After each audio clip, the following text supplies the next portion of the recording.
Ja, ciao miteinander, da ist wieder einmal euer Pietro aus dem wunderschönen Valera. Ja, dann ist der Burgaderes im Sterben gelegen und dann hat er seine Barla Kathrinen ans Bett geholt und ich habe gesagt, ja, Kathi, es geht bergab mit mir, es geht bergab. Aber ich bin ja schon 95, da darf man sich nicht aufregen, wenn man stirbt. Aber Barla Kathrine, du bist echt 60, du musst noch mal heiraten. Ja, du musst noch mal heiraten. Ja, bist du wahnsinnig? Von was redest du denn da jetzt? Ja, aber Kathi, ich hab dir den Hof überschrieben, den Wald, die Wiese, alles gehört dir, aber du musst noch mal heiraten, das kannst du ja nicht alles allein machen, das schaffst du nicht. Ja, nein, bist du narrisch, ich heirate sicher nicht mehr.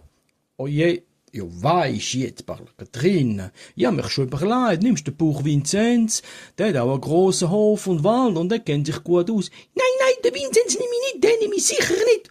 Doch, den Vinzenz nimmst du schon. Nein, spinnst du, den Vinzenz nehme ich sicher nicht. Doch, den nimmst. Jetzt weisst du was, jetzt sollst du erst einmal sterben und dann reden wir noch mal.